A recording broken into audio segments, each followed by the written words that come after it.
হলে থাকা যে সকল কুলাঙ্গাররা আমাদের শিক্ষার্থী বোনেদের গায়ে হাত দিয়েছে, আমাদের শিক্ষার্থী বোনেদেরকে পিটিয়েছে এবং তাদের স্পর্শকাতর জায়গায় মোলেস্ট করেছে, তাদেরকে এই হল থেকে বহিষ্কার করতে হবে। যত ছাত্র আছে যারা এখন এখানে ছাত্র না, তাদেরকে এখানে বের করে দিতে হবে এবং হলে কোনো রকম সন্ত্রাস লীগ, সন্ত্রাস দল, কোনো শিবির, বাম, কোনো দলীয় রাজনীতি চলবে না। এখানে সাধারণ শিক্ষার্থীরা শান্তিপূর্ণভাবে হলে বসবাস করবে এবং তারা পড়াশোনা করবে। তাদেরকে জোর করে কোনো প্রোগ্রাম মিছিল মিটিংয়ে নেওয়া যাবে না। এরকম একটা কমিটমেন্ট আমরা শিক্ষকদের কাছে নিয়েছি। তারা সাইন করেছে, তারা বলেছে যে তারা আমাদের সাথে একমত এবং তারা স্টেপ নিবে। কিন্তু আমরা দেখতেছি টোটালি উল্টা।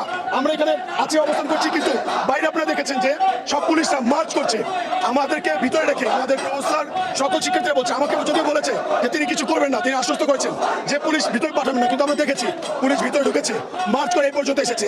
আমরা আসলে জানতে চাই এটা কিসের ইঙ্গিত? শিক্ষার্থীদের কি আপনারা হচ্ছে কি মেরে ফেলতে চান? আবার কি ইতিহাসের পাতায় আরেকটা 25শে মার্চ, কালো মার্চের রাত আপনারা দেখাতে চাচ্ছেন? এই প্রশ্ন আমরা সবার কাছে করবো, এটা উত্তর আমরা নিয়ে নেবো ইনশাল্লাহ সবাই। ছাত্ররা সবাই বিপদে অযথা অবস্থায় এখনো হলে তার রুমে ঘুমাচ্ছে, তাহলে ওনার সাইকেল আটকে আমাদের। আইন শৃঙ্খলা রক্ষাকারী বাহিনী যারা এসেছেন তারা তাদের দায়িত্বে এসেছেন। এই যে রাস্তাটাতে কথা বলছে, এটা কিন্তু সরকারি রাস্তা।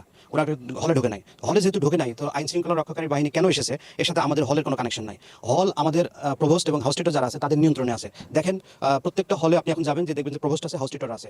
তাদের হলের যারা আবাসিক ছাত্র, যাদের কার্ড আছে, বৈধ ছাত্র, তারা কিন্তু হলে অবস্থান করছে।